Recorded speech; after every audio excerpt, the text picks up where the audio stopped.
Welcome back to my channel SK sir's ক্লাসরুমে। আজকে আমরা উপস্থিত হয়েছি একটি নতুন ক্লাস নিয়ে।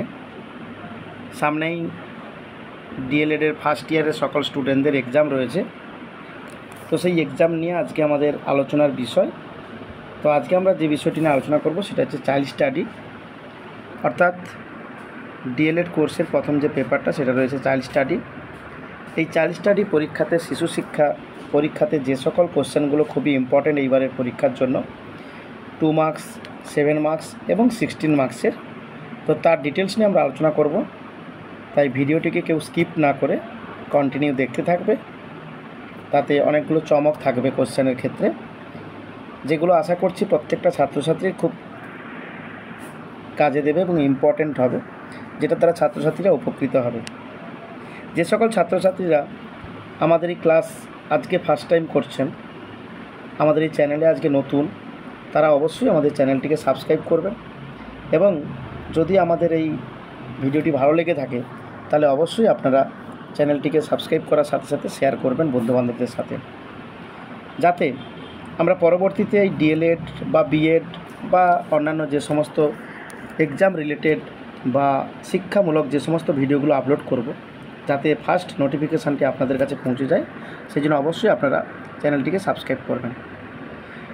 তো যে কোশ্চেনগুলো আমি করেছি তাতে এটুকু শিওর যে তোমরা ম্যাক্সিমাম কোশ্চেনই কমন পাবে, 95 থেকে 99% পর্যন্ত কমন পাবে।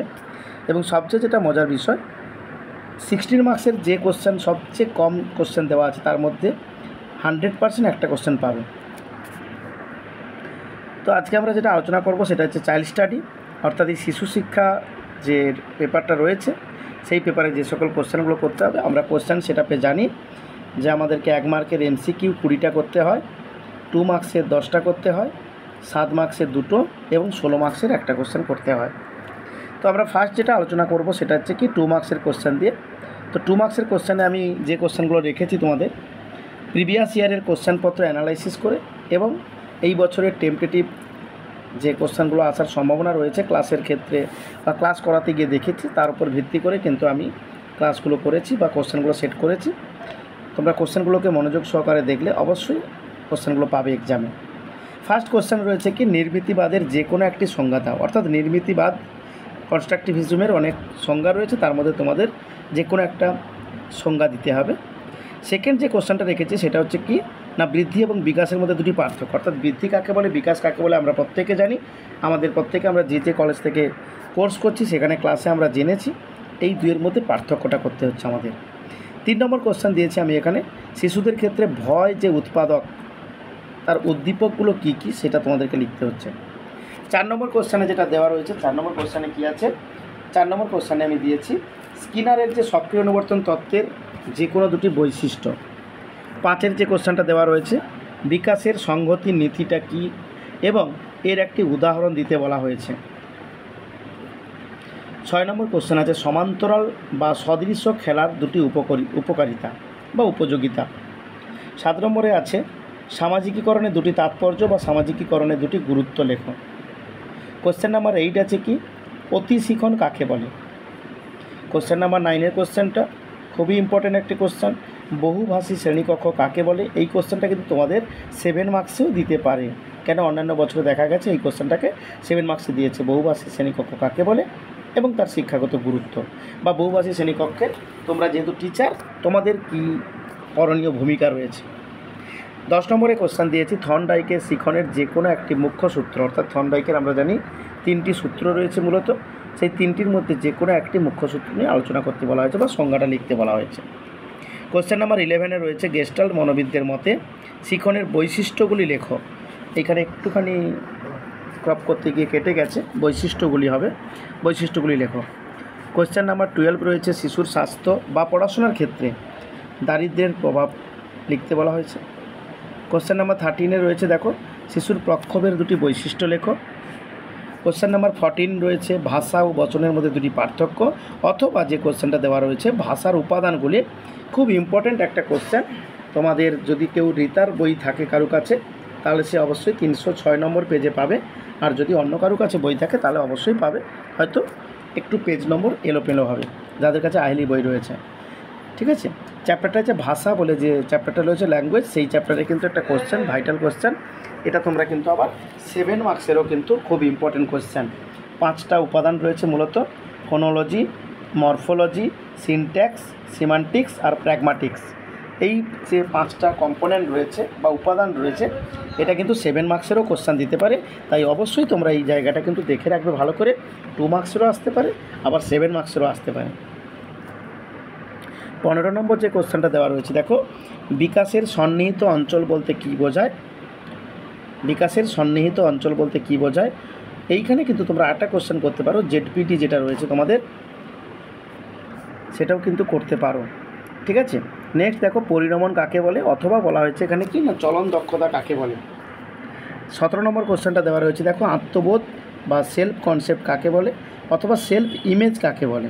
এই কোশ্চেনটা যে অথবা একটা কোশ্চেন আসতে পারে কোনো কারণে, এটা না দিলে ওটাও আসতে পারে, সেটা হচ্ছে কি সেলফ ইমেজ। 18 নম্বর কোশ্চেন রয়েছে, কোহলবার্গের মতে নৈতিক বিকাশের যে পর্যায় বা স্তরগুলি কী কী রয়েছে। এই কোশ্চেনটা যখনই তোমরা পড়বে 2 মার্কসের জন্য, এটা কিন্তু 7 মার্কসের জন্যও ইম্পর্টেন্ট হয়ে যেতে পারে। তাহলে কিন্তু তোমার ওই 7 মার্কসের কোশ্চেন করলে 2 মার্কসের জন্য আলাদা করে কোশ্চেন করতে হচ্ছে না। অনেকে হয়তো ভাবছো যে স্যার 22টা কোশ্চেন দিয়েছেন, কিন্তু 22টা কোশ্চেন তোমাদের 10খানা কোশ্চেন কিন্তু এখানে করতে হচ্ছে।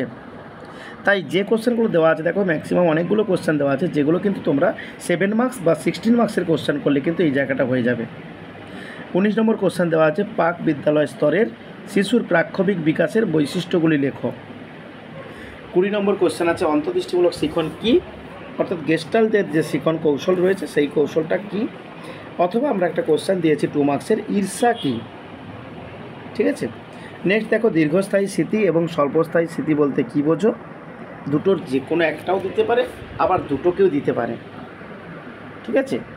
আর এই একটা দিয়েছি, ধারণা শিখন অথবা অর্থবহ শিখন, অর্থাৎ কনসেপ্ট লার্নিং অথবা তোমাদের মিনিংফুল লার্নিং কাকে বলে বা বলতে কী বোঝো।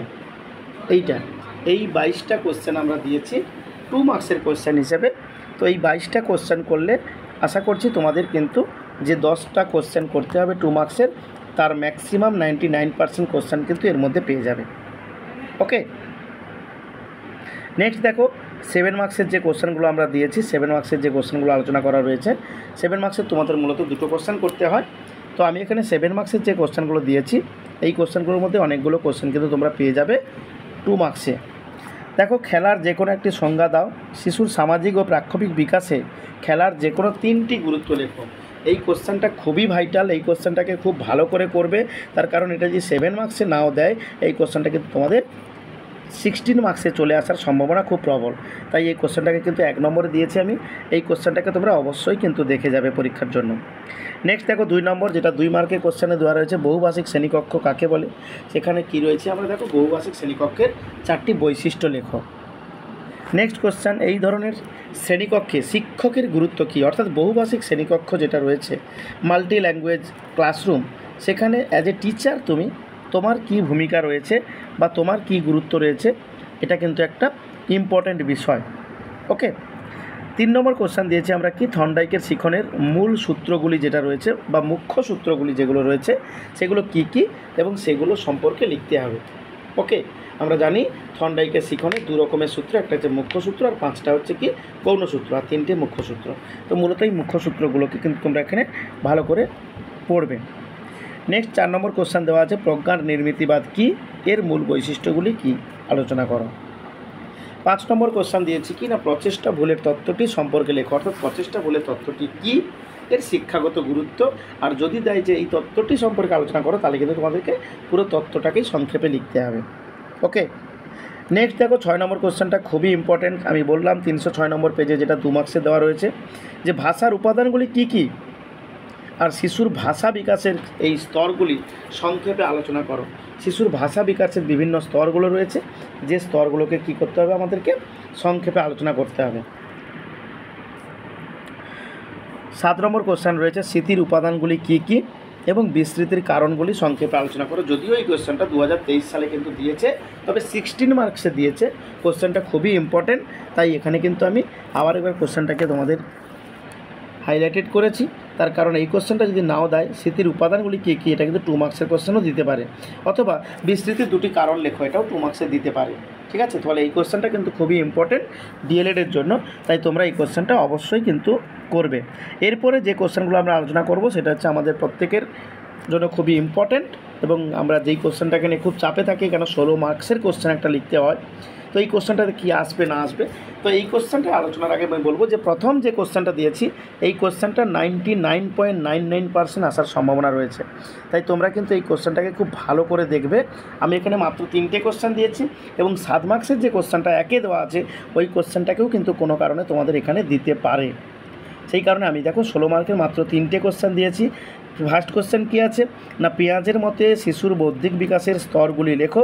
আমরা জানি মূলত 4টি স্তর আছে, সংক্ষেপে যেটাকে আমরা বলি SPCF, অর্থাৎ sensory motor stage, pre operational stage, concrete operational stage আর ফর্মাল অপারেশনাল স্টেজ। বৌদ্ধিক বিকাশের বিভিন্ন স্তরের বৈশিষ্ট্য এবং তাদের শিক্ষাগত গুরুত্ব, অর্থাৎ প্রত্যেকটা স্তরে কিছু কিছু বৈশিষ্ট্য রয়েছে স্পেসিফিক, সেই বৈশিষ্ট্যগুলো কিন্তু তোমাদের এখানে করতে হবে, এবং সেই সঙ্গে কী রয়েছে তার শিক্ষাগত গুরুত্বটা করবে। তবে তোমাদেরকে একটা ভালো ইম্পর্ট্যান্ট কথা বলে রাখি, এই পেঁয়াজের স্তরটা যখনই পড়বে বা পেঁয়াজের এই থিওরিটা যখনই তোমরা পড়বে, তখন কিন্তু এর মধ্যে বেশ কিছু টার্ম রয়েছে, যেমন কি অবজেক্ট পার্মানেন্স, অর্থাৎ বস্তুর স্থায়িত্ব সম্পর্কে, তারপরে রয়েছে কি অ্যাকোমোডেশান, অ্যাসিমিলেশান, এই যে ব্যাপারগুলো, সহযোজন, আত্মীকরণ, এই যে টার্মগুলো রয়েছে এইগুলো কিন্তু 2 মার্কসের দেয়। তাই তোমরা পেঁয়াজের থিওরিটাকে খুব সুন্দর করে পড়বে, এখান থেকে কিন্তু কোশ্চেন আসার সম্ভাবনা খুবই প্রবল। তার কারণ একটাই, গত বছর কিন্তু পেঁয়াজের থিওরি থেকে কোশ্চেনটা এই জায়গায় দেয়নি, ফলে এই কোশ্চেনটা কিন্তু এবারে খুবই ইম্পর্ট্যান্ট একটা কোশ্চেন। ঠিক আছে, তোমরা প্রত্যেকে পেঁয়াজের এই তত্ত্বটা কিন্তু পড়ে রাখবে, খুব হাইলাইটেড করে যতটা সম্ভব বেশিবার পড়া যায় পড়ে রাখবে, এই কোশ্চেনটা কিন্তু 100% আসবে। নেক্সট 2 নম্বরে যে কোশ্চেনটা দিয়েছি, যদি কোনো কারণে, আমরা তো একটা টেম্পটেটিভ সলিউশনের উপরে করছি একটা অনুমান করে, তাই যদি কোনো কারণে এই প্রশ্নটা দেখি যে আমি পাইনি, তাহলে কিন্তু তার জন্য বিকল্প কোশ্চেন কী রয়েছে, কোহলবার্গের নৈতিক বিকাশের পর্যায়গুলি কী কী, প্রতিটি পর্যায়ের 3টি করে বৈশিষ্ট্য লিখুন, এই তত্ত্বের শিক্ষাগত তাৎপর্য আলোচনা করো। এইটা হচ্ছে সেকেন্ড কোশ্চেন দেওয়া রয়েছে, কোহলবার্গের যে নৈতিক বিকাশের পর্যায়গুলি, এবং প্রতিটি পর্যায়ে 3টি করে বৈশিষ্ট্য লিখতে হবে, এবং সেই সঙ্গে এই তত্ত্বের শিক্ষাগত গুরুত্ব। আমি এখানে নাম্বারটা বিভাজন করে দিইনি, কিন্তু তোমাদের কিন্তু পরীক্ষাতে কী হবে, নাম্বার বিভাজন করা থাকবে। ওকে, 3 নম্বর কোশ্চেন যেটা দিয়েছি দেখো, সেটা হচ্ছে কি না, মনোযোগ কাকে বলে, খুব ইম্পর্টেন্ট কোশ্চেন এবং সহজতম কোশ্চেন। এই কোশ্চেনটা তোমরা একবার দুবার যদি বইতে ভালো করে পড়ো তাহলেই কিন্তু বুঝতে পারবে, এবং এই মনোযোগের উপর একটা কোশ্চেন কিন্তু আমাদের এই চ্যানেলেও দেওয়া আছে, তোমরা চাইলে ওই জায়গাটাও দেখতে পারো, যাতে জিস্ট হিসাবে তোমরা পরীক্ষায় খুব সুন্দর করে লিখতে পারবে। মনোযোগ কাকে বলে, এর নির্ধারকগুলি আলোচনা করো। মনোযোগের মূলত আমরা জানি 2 ধরনের নির্ধারক হয়, একটা ব্যক্তিগত নির্ধারক আর একটা বস্তুগত নির্ধারক। তো এবার ব্যক্তিগত আর বস্তুগতর মধ্যে বেশ কিছু রয়েছে, তোমরা মিনিমাম 5টা, এর 5টা ওর 5টা করে মুখস্থ করে নেবে। ওকে, তুমি কিভাবে, এরপরে কোশ্চেনটা খুবই ভালো, তুমি কিভাবে, একই সঙ্গে দেওয়া রয়েছে যেটা, তুমি কিভাবে, অর্থাৎ তুমি একজন টিচার বা তুমি একজন শিক্ষিকা বা তুমি একজন শিক্ষক, তুমি কীভাবে শ্রেণীকক্ষে তোমার শিক্ষার্থীদের মনোযোগ আকর্ষণ করবে, সেই উপায়গুলো কিন্তু তোমাকে এখানে লিখতে দিতে পারে। অর্থাৎ মনোযোগের শিক্ষাগত গুরুত্ব না দিয়ে কিন্তু কোশ্চেনটাকে একটু কী করবে, ডাইরেক্ট কোশ্চেন করে দিতে পারে, অ্যাপ্লিকেশান টাইপের। তুমি তো as a teacher, would be teacher, তাই তোমাকে কিন্তু অ্যাপ্লিকেশান, তুমি কিভাবে তোমার শিক্ষার্থীদের মনোযোগ আকর্ষণ করবে শ্রেণীকক্ষে, এইটা নিয়েও কিন্তু তোমাকে লিখতে দিতে পারে। তো আমাদের এই মূলত 3টে কোশ্চেন আমি 16 মার্কসের দিয়েছি। এই 16 মার্কসের জন্য এই 3টে কোশ্চেন যদি তোমরা করে নাও, আর 7 মার্কের যে কোশ্চেনগুলো দেওয়া রয়েছে তাতে আমি 100% শিওর যে তোমাদের কিন্তু বড় প্রশ্নগুলো নিয়ে আর কোনো কারোর সমস্যা থাকবে না। ওকে, আর 2 মার্কসের যে কোশ্চেনগুলো দেওয়া রয়েছে, হয়তো 2-4টে বেশি কোশ্চেন দেওয়া আছে, কিন্তু এই কোশ্চেনগুলো যদি তুমি করে যাও তাহলে কিন্তু 10টা কোশ্চেন করার ক্ষেত্রে তোমার কিন্তু টাইম বেশি লাগবে না। তার কারণ এই কোশ্চেনগুলোর মধ্যে থেকে তুমি 99.9% কোশ্চেন কিন্তু কমন পেয়ে যাবে। আর বারবার বলছি, 306 নম্বর পৃষ্ঠায় যেটা রয়েছে ভাষার উপাদান কম্পোনেন্টগুলো থেকে, ওইটা কিন্তু খুব ভালো করে দেখে যাবে তোমরা, কেন 7 মার্কসের কোশ্চেন এবং 2 মার্কসের কোশ্চেনের ক্ষেত্রে কিন্তু ওইটা খুবই একটা ইম্পর্টেন্ট টপিক, ইম্পর্টেন্ট একটা জায়গা, কম্পোনেন্ট অফ ল্যাঙ্গুয়েজ। ওকে, তো আজকে আমরা এই পর্যন্ত আলোচনা করলাম, তোমরা প্রত্যেকে আমাদের সঙ্গে থেকো। আমরা নেক্সট ক্লাসে আবার নিয়ে আসছি বেঙ্গলি, তারপরে ইংলিশ, যেভাবে আমাদের পেপারগুলো রয়েছে 5টা পেপারের উপরেই আমরা সাজেশান দেব, এবং সেই সঙ্গে তোমাদের এই রিটেন এক্সামের পর তোমাদের যে প্র্যাকটিকাম এক্সটার্নাল এক্সাম থাকে সেই এক্সামে কিভাবে খাতা বানাতে হবে, কি করতে হবে না করতে হবে সেই রিলেটেড কিন্তু ক্লাস থাকবে এক্সামের পর। তাই প্রত্যেকে তোমরা চ্যানেলটিকে সাবস্ক্রাইব করবে এবং তোমাদের যারা বন্ধুবান্ধব রয়েছে তাদের প্রত্যেকের মধ্যে আমাদের এই চ্যানেলটিকে, আমাদের এই ভিডিওটিকে শেয়ার করবে। ওকে, আজকে এই পর্যন্ত, কথা হচ্ছে নেক্সট ভিডিওতে। টাটা সবাইকে।